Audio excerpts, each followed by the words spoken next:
여러분 심령에 함께하기를 축복합니다. 러시아의 문학의 최고의 거장 가운데 톨스토이와 함께 쌍벽을 이루는 작가 한 사람이 있습니다. 도스토예프스키라는 작가입니다. 이분은 생전에 아주 열악한 환경에서 자랐습니다. 또 생활을 그렇게 해서 보냈습니다. 간지를 앓고 질병을 앓고 있었던 사람입니다. 네, 아버지는 의사였고 또 중인 계급으로 살았지만 생활은 능력하지를 못했습니다. 어머니는 굉장히 온화하고 또 자애로운 성격으로 자녀들을 천사처럼 돌봤다고 그가 고백을 했습니다. 젊은 시절에 도스토예프스키는 문학을 좋아했고 책 읽기를 좋아해서 또 하나님을 경외했기 때문에 왕정체제를 반대하는 운동을 하는 지식인, 정치 이념을 연구하는 사람들에게 같이 활동을 하다가 마침내 잡혀서 사형 선고를 받게 됩니다. 그래서 마침내는 감형을 받아서 시베리아 감옥에서 4년간 수용 생활을 하고 석방을 하게 되는데 그때에 이 사람이 도스토예프스키가 그때 그 사형 선고를 받았을 때의 심정을 그의 두 번째 부인이 쓴 안나가 도스토예프스키라는 책에 읽어보면은 사형 집행을 당할 때 자신의 그 심정을 자기 부인에게 이렇게 묘사를 했습니다.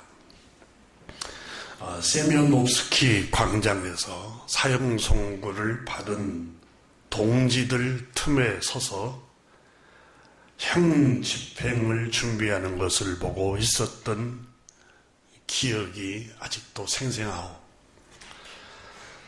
살아있는 시간이 이제 겨우 5분밖에 남지 않았다는 걸 나는 알고 있었지요. 그런데 그런 몇 분이 내게는 몇 년, 몇십 년처럼 느껴져서 내가 이렇게 오래도록 살아있을 수 있다니 하고 그 사형 집행하는 그 과정 속에서도 그걸 나는 느끼고 있었다고. 그런 느낌이어서 우리는 모두 사형 선고를 받은 죄수들은 수의복을 입고 있었고 3명씩 나뉘어 서 있는데 나는 셋째 줄에 서 있어서 첫 번째 줄에 3사람은 기둥에 묶여 있었고 2사람, 3사람 뒷면 2줄이 처형될 것이고 그 다음에 우리 차례가 올 것이어서 그때에 얼마나 두렵고 얼마나 초조하고 떨었는지 또 얼마나 살고 싶었는지 나는 저절로 내 마음속에 오 주님 하고 간곡하게 살려달라고 살고 싶습니다라고 기도를 드렸어. 그때 비로소 생명이 얼마나 귀하게 여겨졌는지 얼마든지 선하고 훌륭한 일들을 살아있을 때 할 수 있을 텐데 지나간 일들이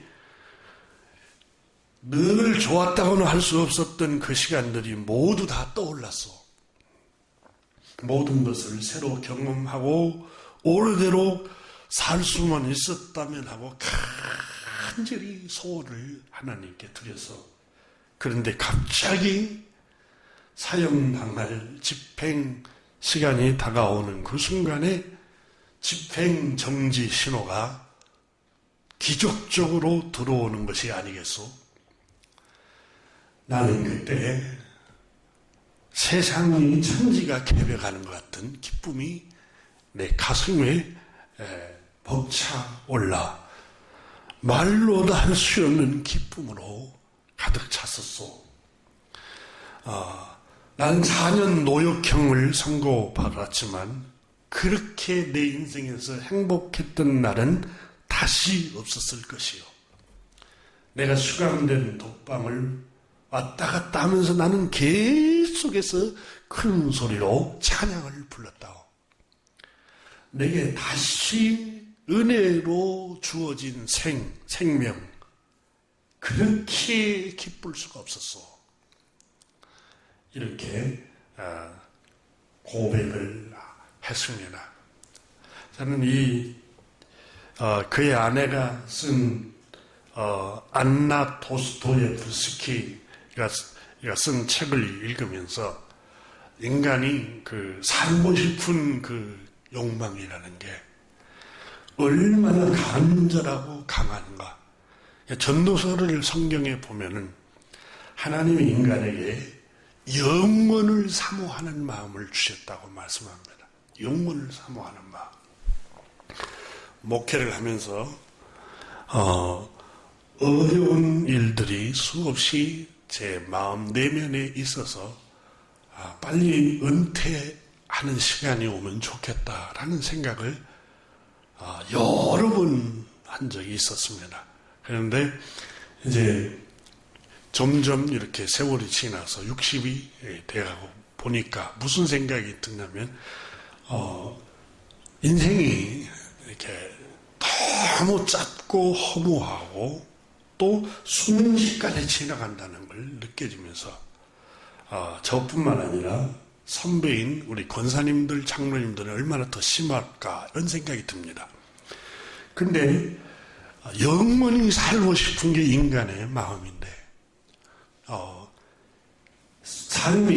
생이 점점 줄어가고 생이 점점 죽음이 다가온다는 거.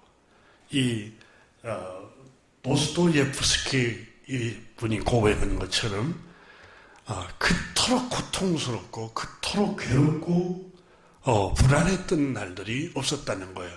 이 사형수로 있었을 때. 근데 거기에서 해방됐을 때에 내 인생에 다시 없는 최고의 행복한 순간이었다라고 고백합니다. 히브리서 9장 27절에 한 번 죽는 것은 사람에게 정해진 것이요 그 후에는 심판이 있으리니 라는 말씀이 기록되어 있습니다. 누구든지 한 번은 다 죽습니다. 누구든지.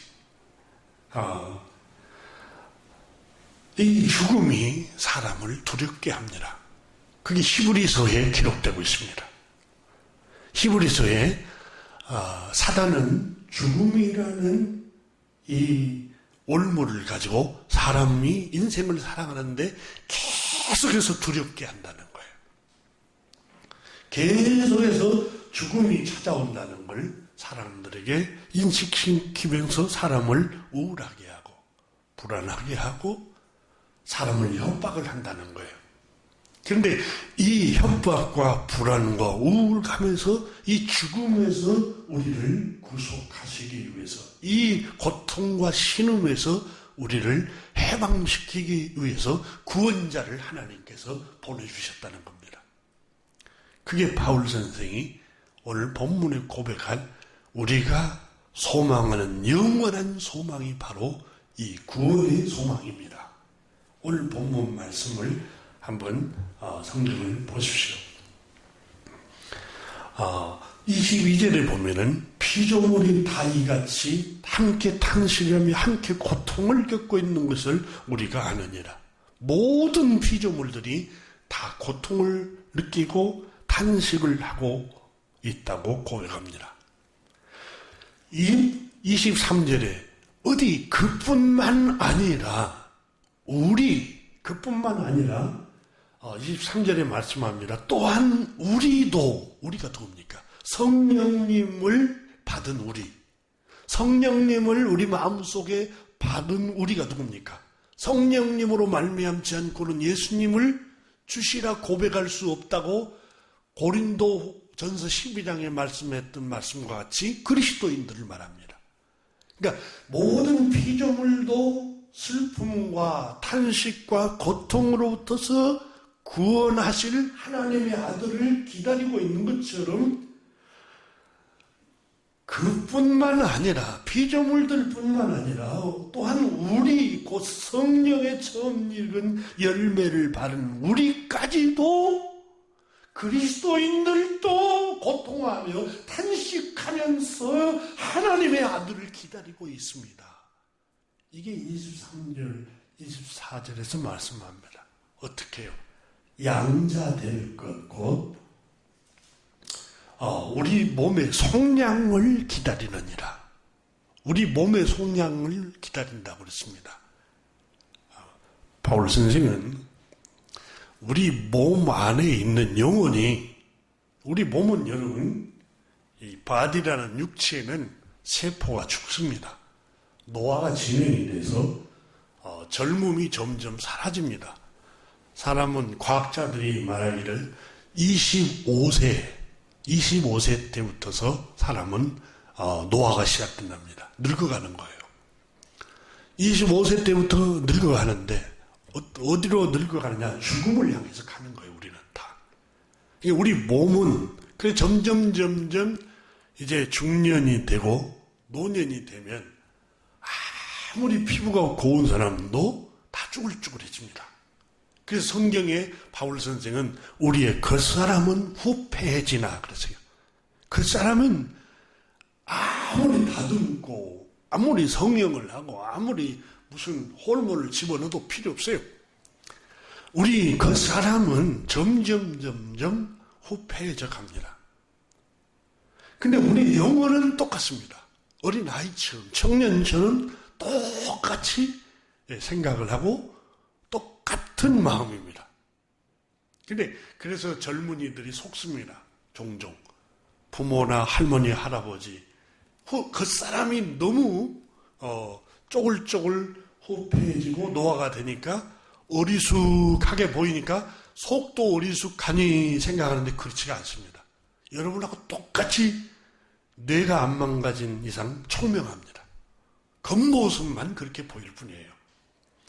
그래서 바울 선생은 오늘 본문에 우리의 몸이 점점 노화가 진행이 되고 점점 후패해지고 노인이 돼가는데 그 모습을 보고 속 사람이 우리 몸에서 구속을 기다린다는 거예요. 그게 23절에 나오는 말씀이에요. 보세요. 곧 우리 몸의 속량을 기다리나니, 우리 몸에서 영원히 빠져나갈 구원을 기다린다는 거예요. 우리 몸이 이미 예수 그리스도를 구주로 영접해서 성령님을 통해서 우리가 양자가 된 하나님의 아들, 딸이에요. 하나님의 자녀가 됐어요. 그리스도인이 됐어요. 이미 하나님 자녀가 됐는데 우리 몸이 또 기다리고 있어요. 뭘 기다리고 있어요? 영원한 천국. 우리 몸 후패해지고 노화가 된 이 몸 말고, 이 육체 말고 우리 몸이 구속을 기다리고 있어요. 영원한 하나님의 나라를 기다리고 있다고 바울 선생은 오늘 본문에 말씀을 하고 있습니다. 그래서 이 몸의 소망 무언가 우리 주 예수뿐일세 굳건한 반석이시니. 이 찬송 안에 여러분 우리의 반석은 하나님, 영원한 우리 구주 예수 그리스도를 믿음으로 영원한 천국에 대한 소망. 지금 바울 선생은 오늘 본문 말씀은 우리의 몸이 나중에 주님 다시 오시면 신령한 몸으로 부활할 것입니다. 근데 우리 몸이 구속을 기다리고 있다는 거예요. 우리의 몸이 노화가 되고 점점 후패해져 가지만 우리의 몸이 하나님의 구속을 기다리는데 우리의 영혼도 구원받고 우리 육체도 신령한 몸으로 다시 변화될 것을 기다리고 있다고 말씀을 하고 있습니다. 자, 한 번 죽는 것은 사람에게 정해졌습니다. 언제 그날이 될는지는 누구도 알 수가 없습니다. 야고보서에 내일 일은 알 수 없다고 말씀했습니다. 그런데 그 후에는 심판이 있으리니라고 그랬어요. 심판이. 어떤 심판일까요?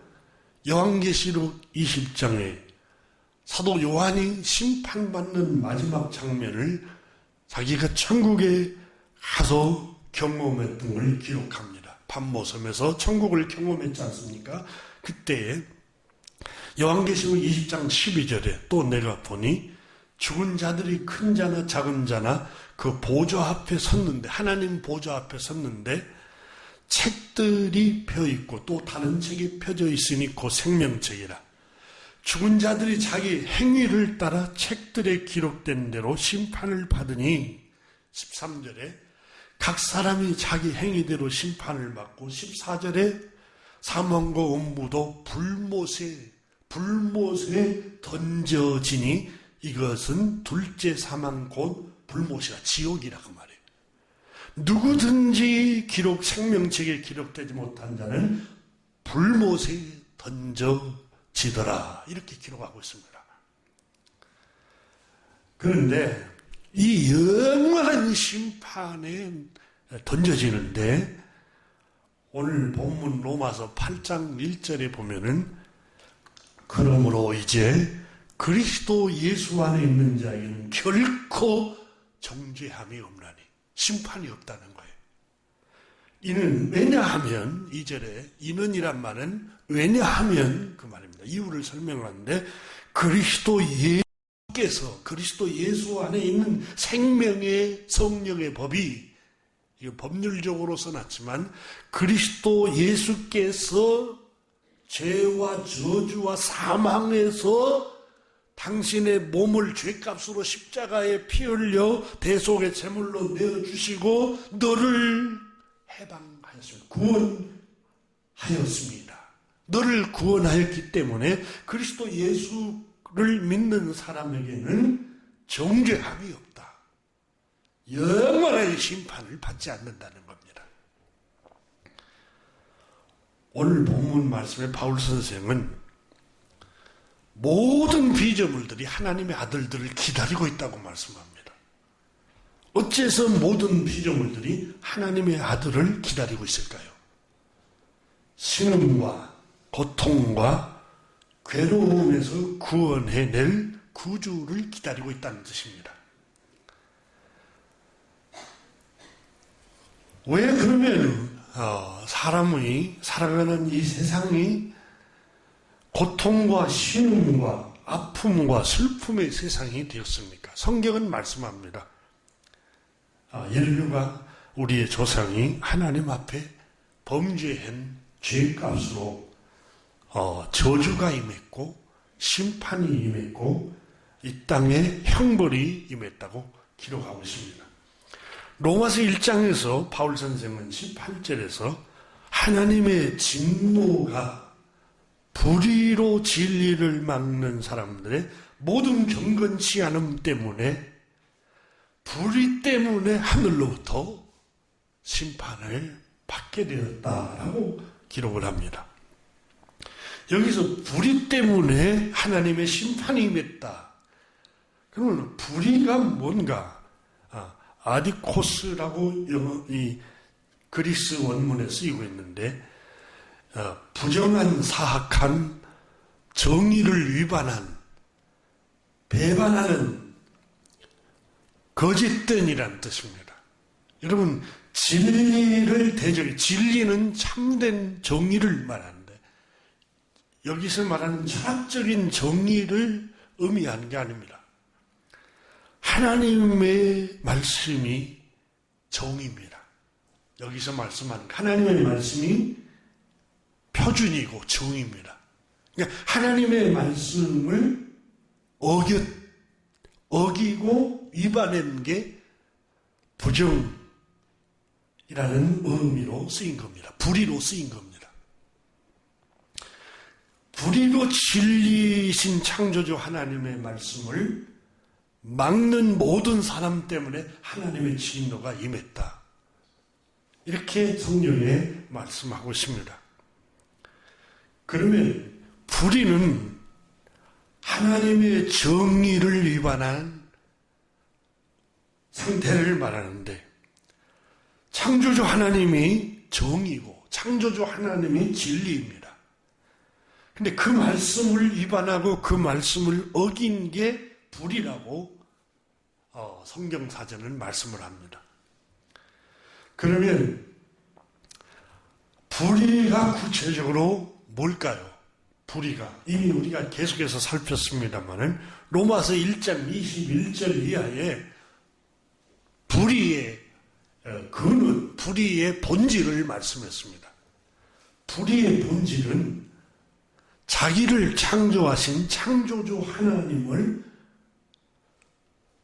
영화롭게 하거나 감사하지도 않고 경배하지 않고 예배하지 않고 창조주 하나님됨을 인정하지 않는 게 불의라는 거예요.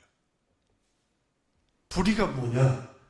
무슨 교통법을 어기고 우리 사회에서 어떤 법규를 어긴 게 불의.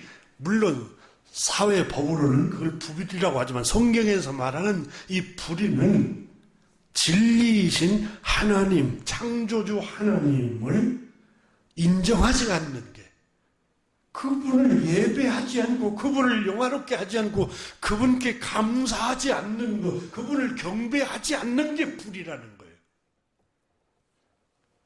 그것 때문에 로마서 1장 21절 그것 때문에 생각이 다 허망해지기 시작했고 마음의 어두움으로 가득 차게 됐다. 이렇게 바울로 선생은 기록을 하고 있습니다. 하나님의 형상 따라 지음을 받은 사람들이 진리의 말씀을 대적하여 불순종함으로 하나님의 진노가 피조물 가운데 임했다. 지난주에 주간에 고려대학생 5명이 평창에 스키 타러 갔다가 고속도로 가드레일을 받아서 승용차가 불타서 5명이 다 숨져버렸습니다. 너무너무 안타까운 일이었습니다.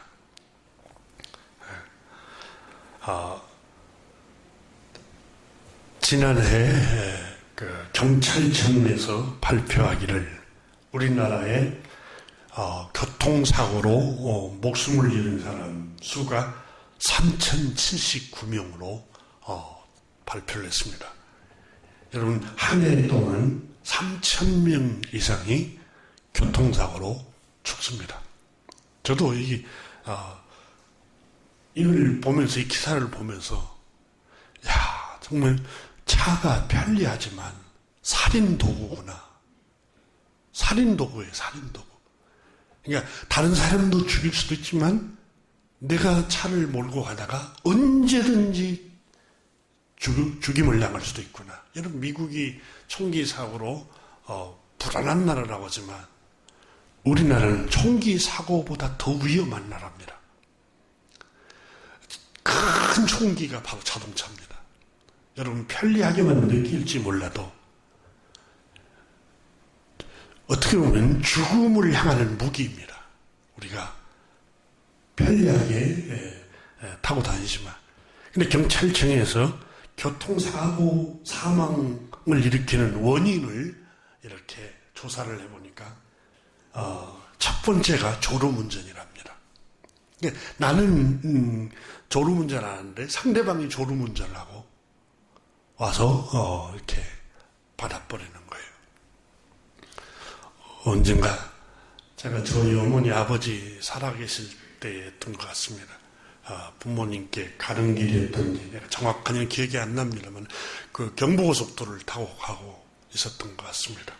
그런데 갑자기 옆 차선이 제가 바로 앞에 차가 와서 내 앞에 저는 이제 속도를 지키고 가는 편이라서 그리고 간격을 많이 떨치고 갑니다.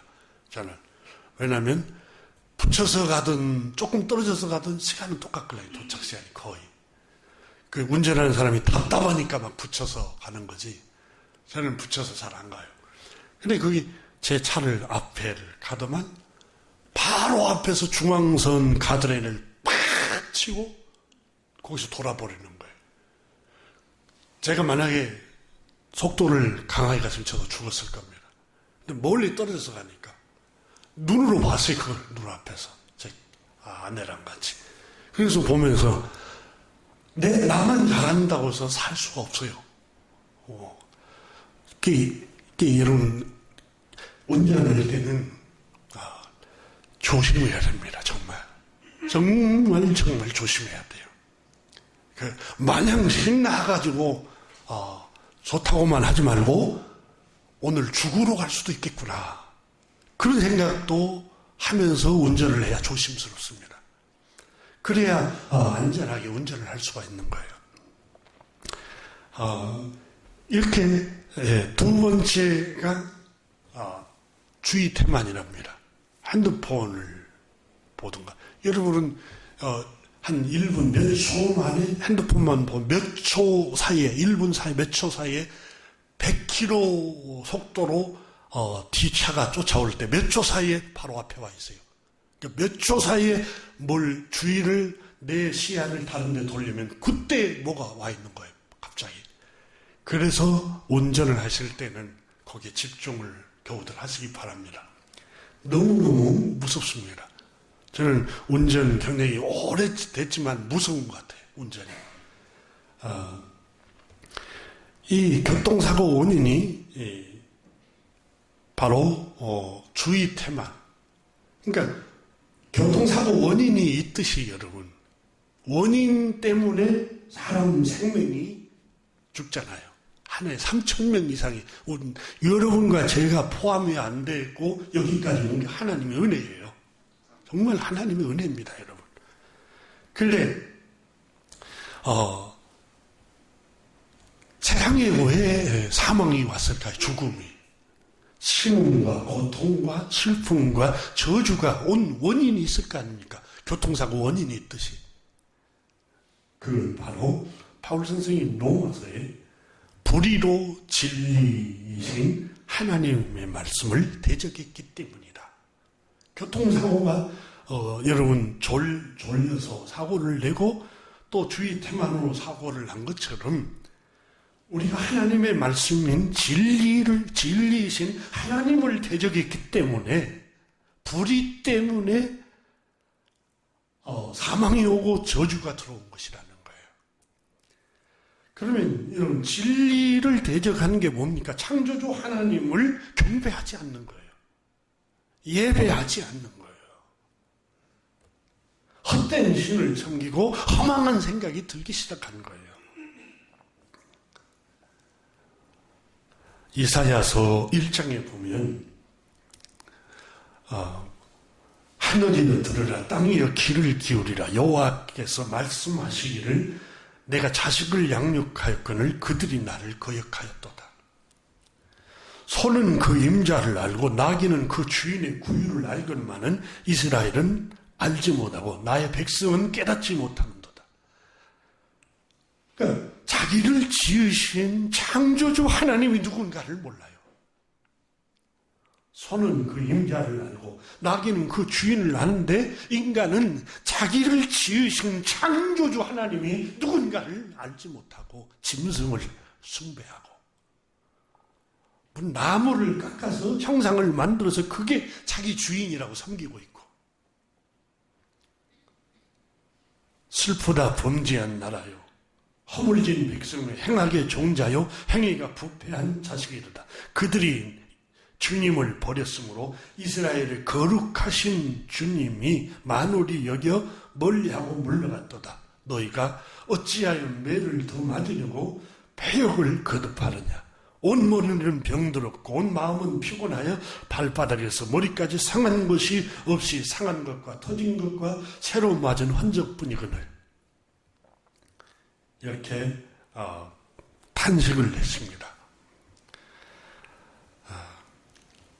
하나님의 진노는 진리의 말씀에 순종하지 않는 데서 왔습니다. 왜 피조물들이 저주를 받고 고통을 하고 당하고 신음을 하고 괴로워하고 탄식을 합니까? 왜 하나님의 아들 구원자를 기다리십니까? 그들이 피조물들이 하나님의 아들을 구원하기를 기다리는 것은 이 신음과 고통에서 해방받을 날을 기다리고 있다는 의미입니다. 오늘 우리가 살고 있는 이 세상 삶이 여러분 즐거움보다 괴로운 날들이 더 많다고 성경에는 말씀을 합니다. 육체를 가지고 이 땅을 살아가고 있는 모든 사람들에게는 환난이 있습니다. 환난이. 고난이 있다는 말입니다. 인간은 사람과 사람 속에서 살아갑니다. 그래서 마찰이 있을 수밖에 없습니다. 상충이 있을 수밖에 없습니다. 왜냐하면 이해관계에 따라서 다른 사람을 괴롭힐 수가 있습니다. 사람은 이기적이기 때문에 죄로 타락한 인간은 이기적입니다. 그래서 자기 이해관계로 인해서 사람을 대하는 경우가 허다합니다. 사물을 바라볼 때도 다 내 관점에서 바라보지 상대방 관점에서 사물을 바라보지 않습니다. 또 옆에 사람 관점에서 사물을 바라보지 않습니다. 다 자기 관점에서 사물을 바라보고 또 사람을 판단합니다. 그래서 자기 이해관계 속에서 사물을 바라보기 때문에 자기 이해관계에 맞지 않으면 모든 것을 악하게 보는 경향이 있습니다. 또 사람들을 대할 때에도 자기 중심 속에서 사람을 바라보기 때문에 배려를 잘 못합니다. 배려를. 자신의 습관이나 자라나온 환경, 자신의 기질, 자신의 관점에서 다른 사람을 바라봅니다.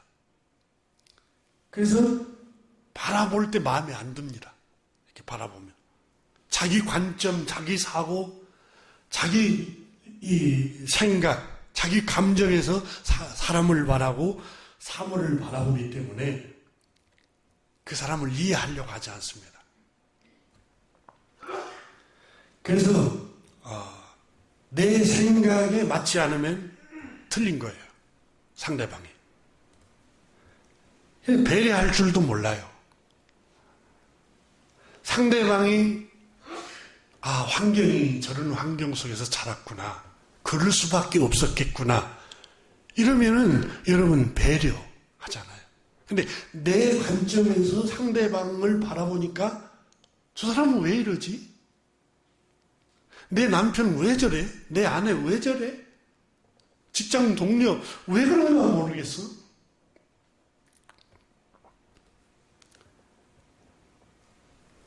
상대방의 타인의 성격, 기질, 습관, 재능, 처한 상황 고려할 줄 모릅니다. 사람들이. 자기 입장에서만 생각합니다. 그래서 사람들을 힘들게 하는 이유가 그거예요. 힘들게 하는 이유가. 내 뜻에 안 맞으니까 압박을 가하는 거예요. 근데 안 맞을 수밖에 없는 환경에서 자랐고 그런 환경에 그 기질을 유전자를 받았고 그런 사고를 가지고 태어날 때부터 태어난 사람들이 있어요.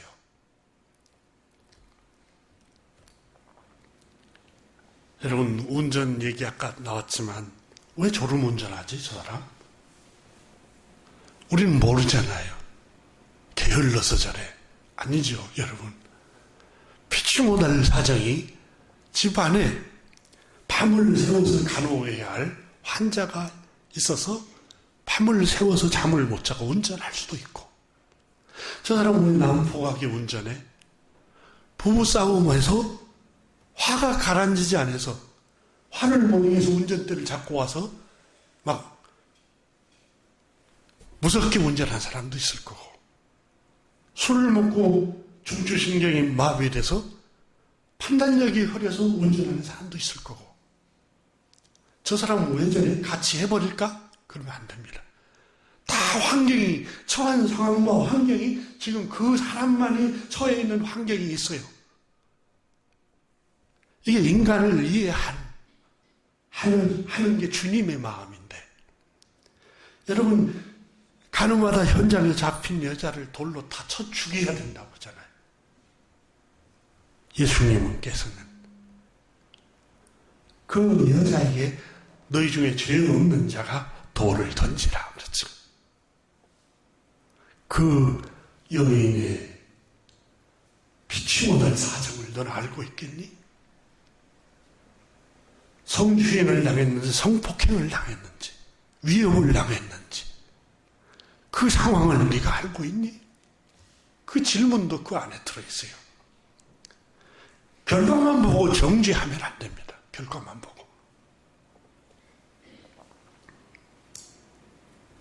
우리 앞에 세상 살아가는 삶이 많은 환란이 있습니다. 수많은 환란이 있어요. 여러분, 요한복음 9장에 보면은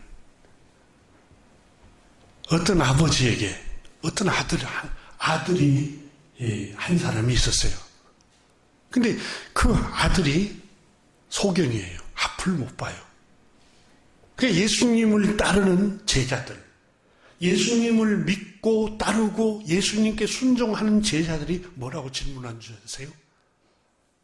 선생님, 저 아이는 누구의 죄 때문에 저렇게 저주받은 소경이 되었답니까? 이렇게 상처받는 질문을 합니다. 예수님 뭐라고 그랬습니까? 이 아이는 부모의 죄도 아니요, 이 아이의 죄 때문이도 아니다. 하나님의 영광을 위해서 하나님께서 하나님의 영광을 나타내기 위함이다. 이렇게 말씀하셨어요. 왜 저 집은 무슨 죄가 있길래 저런 저주를 받았을까? 왜 사업이 안 돼? 왜 자녀가 안 돼? 왜 질병치레에 무슨 저주가 있어서? 여러분, 그건 너무너무 무식한 말입니다. 무지한 말입니다. 주님만이 하신 계획이 있어요. 그러니까 함부로 우리는 정죄하지 말아야 됩니다. 누구든지 고난이 다 있어요. 누구든지. 이 세상을 살아가는 동안에는 고난이 있을 수밖에 없어요. 이해관계 때문에 사람을 대하는데 상처 안 받을 일이 뭐가 있겠어요? 그 사람에게 이익이 되면 나는 좋은 사람이고, 그 사람에게 불이익이 되면 나는 나쁜 사람이에요. 정직한 일을 해도. 이게 세상 자리예요. 환난이 있을 수밖에 없고 상처가 있을 수밖에 없어요.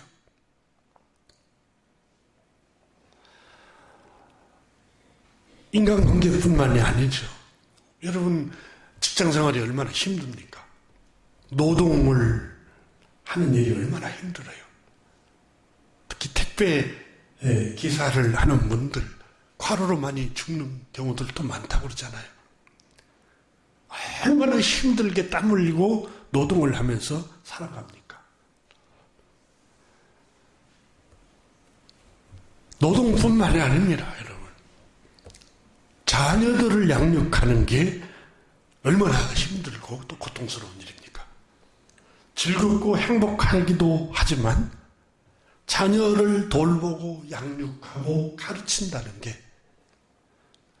행복한 일만 있습니까? 수많은 동안 잠 못 이루는 말들도 많잖아요.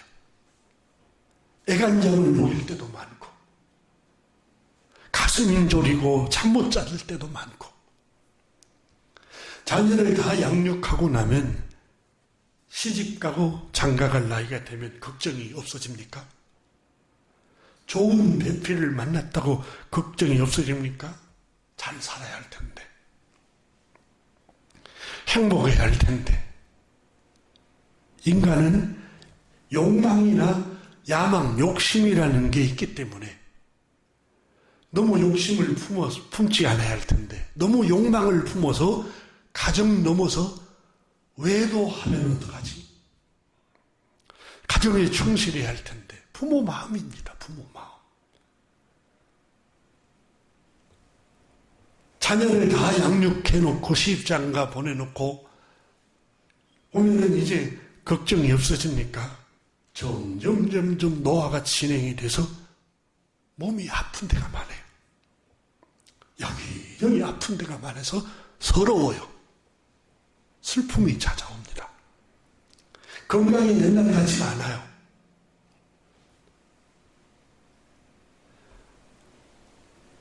우울한 생각이 들 때도 있어요. 허무한 생각이 듭니다. 슬픈 생각도 들고 점점 인생의 황혼기에 접어들게 되면 죽음이 다가오고 있구나. 죽음을 생각할 수밖에 없는 시간들이 또 다가와요. 죽음은 무섭지 않는데 우리는 부활의 소망이 있기 때문에 이별을 해야 된다는 게 고통스러운 거예요. 사랑하는 사람하고 사랑하는 아내, 사랑하는 남편, 사랑하는 딸, 사랑하는 아들, 이 정들었던 사람들하고 이별을 해야 된다는 것이 그렇게 고통스러운 거예요.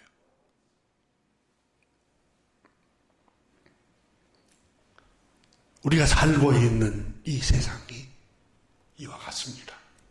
더덥고 허무하기도 합니다. 그래서 전도서 1장부터 12장까지 지혜자 솔로몬의 인생의 회고록을 써놓은 책이에요.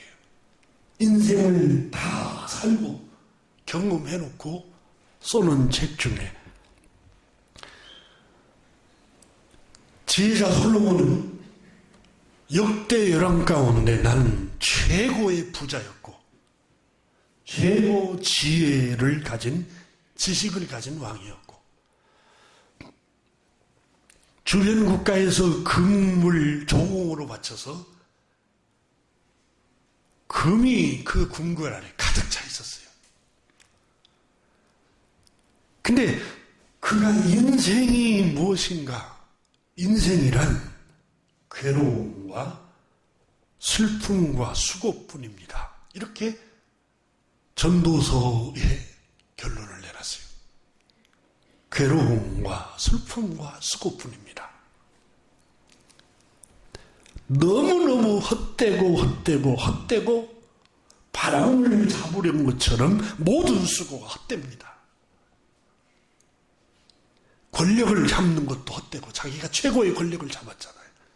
쾌락을 쫓아가는 것도 헛되고 넓은 정원을 꾸미고 호수를 만들고 궁궐을 레바논의 백향목을 실어다가 13년 동안 으리으리한 백향목으로 궁궐을 지어도 그것도 헛되고 다 지나가 버리고 맙니다. 인생은 바람을 잡으려는 것처럼 헛됩니다. 그러면 헛되지 않는 것이 두 가지가 있습니다. 이렇게 말씀을 합니다. 첫째는 이 헛되고 덧없이 잠깐 지나가는 이 인생살이 살아가는 동안에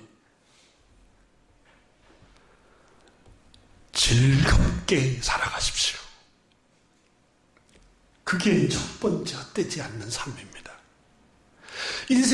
주어진 인생이 짧으니까 즐겁게 사는 것도 너의 가족과 함께, your family, 너의 가족과 함께, 너의 남편, 너의 아내, 너의 자녀, 너의 부모, 너의 형제들과 함께 먹고 마시면서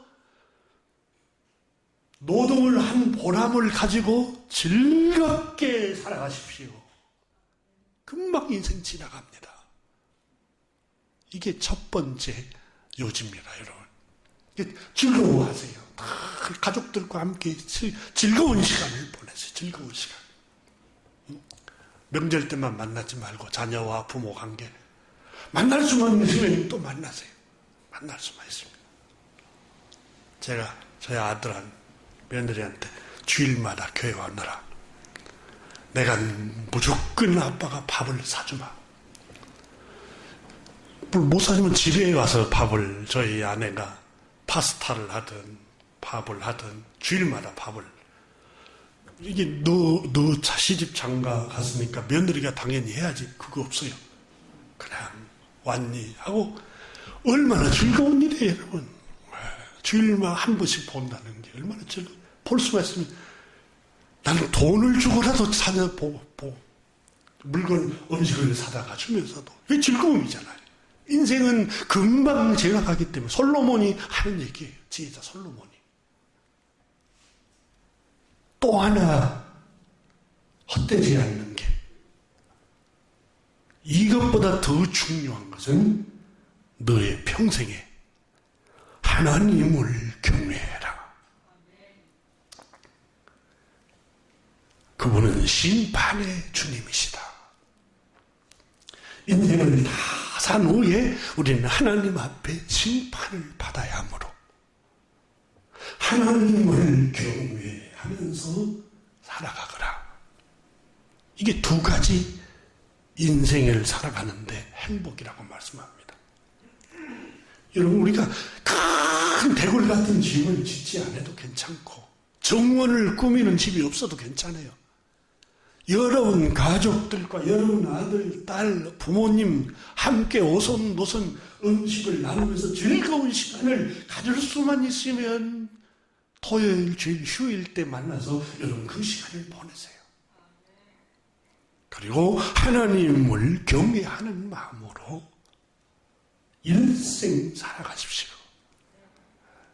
이게 바울 선생이 전도서에 우리에게 주시는 말씀입니다. 오늘 성경에 겨우 여러분, 우리가 인생을 다 살아가면서 우리 몸은 점점 노화가 진행이 되고 후퇴적 하는데, 자, 인생이 이걸로 끝이라고 생각해 보십시오.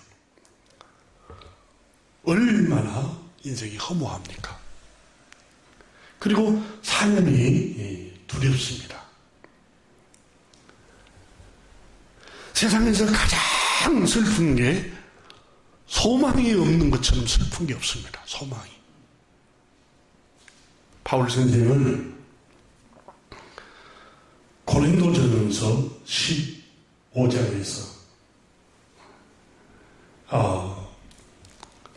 19절에 말하는 그리스도 안에서 우리가 바라는 것이 다만 이 세상의 삶뿐이면 모든 사람 가운데 그리스도인들, 우리가 최고 불쌍한 사람들이라.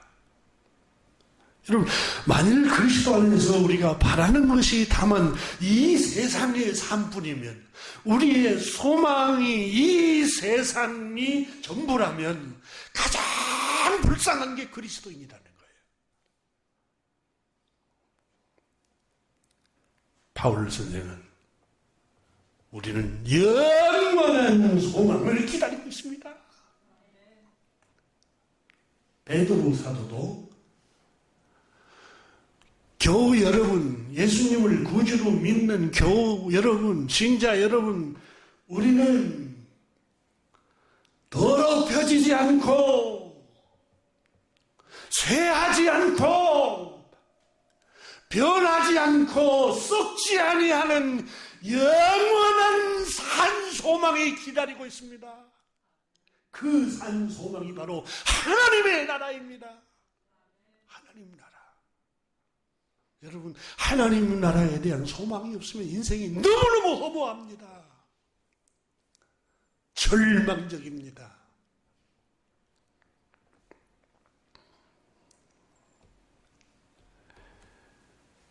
이 몸의 소망 무언가 우리 주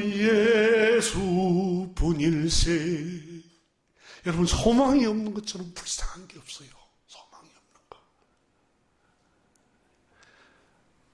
바울 선생은 겉사람은 낡아지나 우리의 속사람은 날로 새로워지나니 우리는 낙담하지 아니하노라. 그래서 낙담하지 않습니다. 절망하지 않습니다. 좌절하지 않습니다. 자포자기하지 않습니다. 우울하지 않습니다. 왜 그렇습니까? 우리에게는 산 소망이 기다리고 있습니다. 저 높은 곳을 향하여 날마다 나아갑니다. 내 뜻과 정성 모아서 날마다 나아갑니다. 우리의 소망은 영원한 하나님의 나라를 바라보고 있는 거예요. 우리의 겉사람은 늙어가고 낡아지고 후패하고 노화가 되지만 우리의 영혼은 영원한 하나님의 나라가 기다리는 겁니다.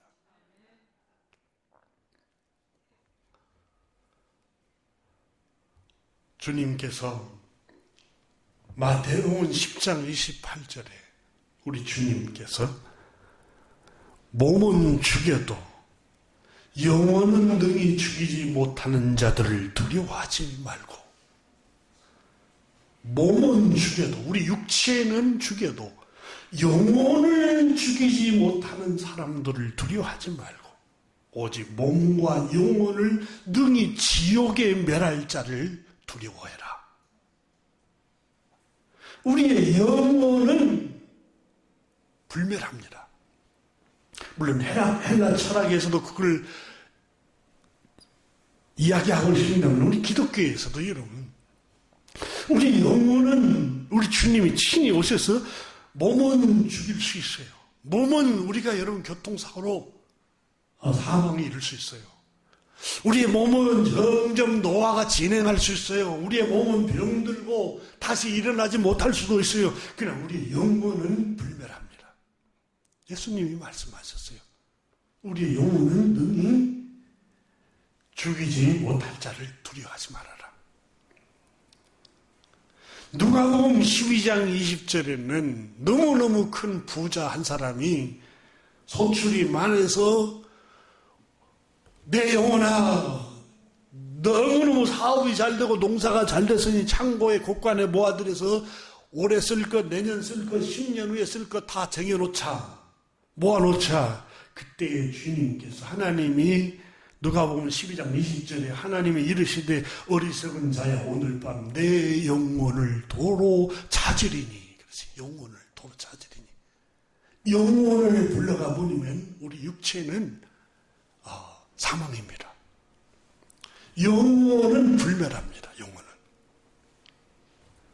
그래서 바울 선생은 우리의 몸이 후패하고 우리의 몸이 노쇠해지고 우리의 몸이 점점 노화가 진행이 된다 할지라도 우리의 몸이 구속을 기다립니다. 하나님의 아들의 영원한 천국 구속을 기다리고 있습니다.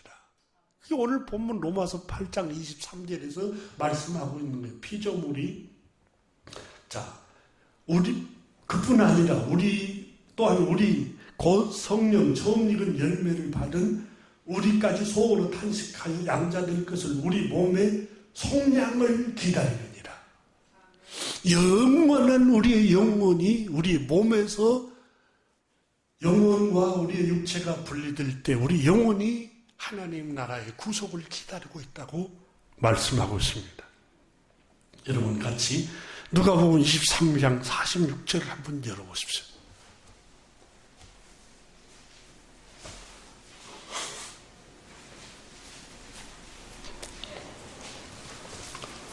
누가복음 23장 46절 말씀을 한 목소리로 같이 읽어봅니다. 예수님께서 운명을 하실 때 울부짖었던 기도입니다.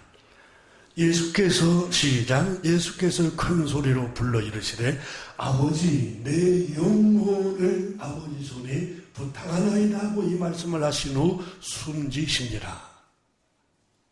우리 주님께서 아버지 내 영혼을 아버지 손에 부탁합니다. 요한복음 19장 30절에는 예수께서 신 포도주를 받으신 후에 이르시되 다 이루었다 하시고 머리를 숙이니 영혼이 떠나가시니라. 영혼이 하나님 나라로 떠나가셨어요. 누가복음 23장 43절을 보시면 예수께서 이르시되 오른편 강도에게 내가 진실로 너에게 이르노니 오늘 내가 나와 함께 낙원에 있으리라 하시니라. 낙원이라는 말은 천국을 파라다이스를 말합니다. 영원한 천국에 오늘 네가 나와 함께 들어갈 것이다. 그 육체는 죽임을 당했어요. 육체는 십자가에 못 박혔어요. 근데 오늘 네가 나와 함께 낙원에 이를 것이라는 말은 그 강도의 영혼과 예수님 영혼이 하나님 나라에 들어갈 것을 말씀하고 있습니다. 우리 육체는 후패합니다. 변합니다. 쇠집니다.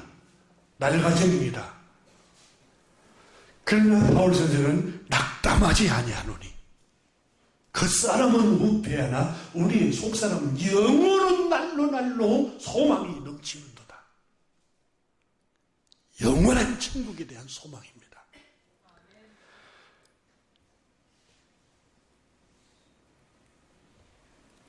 그래서 바울 선생이 고린도 교회에 보낸 고린도 후서 4장 16절에 그러므로 우리가 낙심하지 아니하노니 우리의 겉사람은 낡아지나 우리 겉사람 육체는 변하고 낡아져요.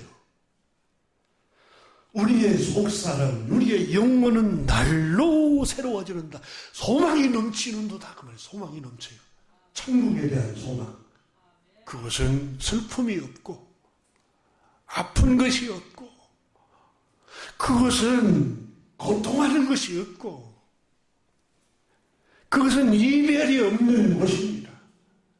먼저 갔던 우리의 믿음의 선조들 아브라함, 요셉, 모세 또 성경에 나오는 다니엘 가깝게는 여러분 부모님, 아버지, 어머니 먼저 나오나 앞서간 사람들 우리의 그 사람은 낡아지지만 점점 낡아진 내 영혼은 우리 주님의 구속을 기다리노니 영원한 소망 천국에 가면 그때 헤어졌던 아버지를 만날 수 있고 어머니를 만날 수 있고 내 친구를 만날 수 있고 내 영혼이 그 소망을 가지고 있으니까 그 사람은 후패해지고 낡아지나 내 속사람은 날로 새 소망이 솟구쳐 옵니다.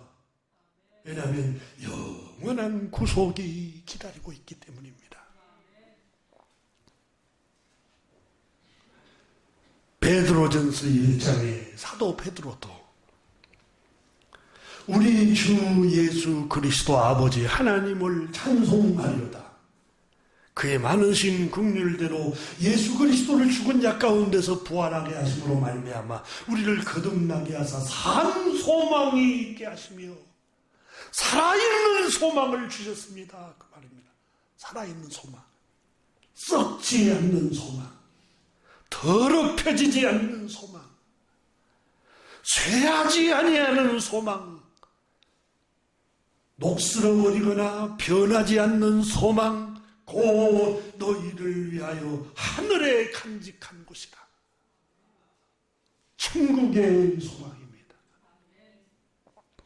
하늘 가는 밝은 길이 내 앞에 있으니 하나님의 나라 영원한 천국에 들어가는 소망이 우리 그리스도인들에게는 있습니다. 그러므로 우리가 낙담하지 않습니다. 절망하지 않습니다. 자포자기하지 않습니다. 슬퍼하지 않습니다. 왜 그렇습니까? 우리에게는 산 소망이 있습니다. 사도행전 7장 59절에도 그들이 돌로 스데반을 치니 스데반이 부르짖어 이르되 주 예수여 내 영혼을 받으시옵소서. 이렇게 기록하고 있습니다. 내 영혼을 받으시옵소서. 내 영혼 안전해. 내 영혼 안전해. 예수 안에 있으면 내 영혼 안전합니다. 베드로전서 1장 9절에 믿음은 결국은 곧 영혼의 구원을 받습니다.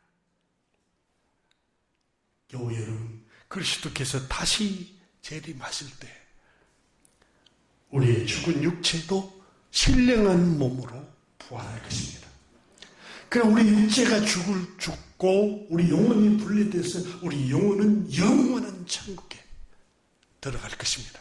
이 소망이 있으므로 이 산소망을 붙들고 하루하루 믿음으로 힘차게 긍정적으로 감사하면서 살아가시기를 주님의 이름으로 축원합니다. 내가 죽어도 나는 천국에 들어가. 이 소망이 있는 사람하고 난 죽으면 끝이야. 소망이 없는 사람하고 오늘을 어떻게 살겠습니까? 교우 여러분, 이 천국의 소망을 꼭 붙들고 살아가시기를 축복합니다. 기도하겠습니다.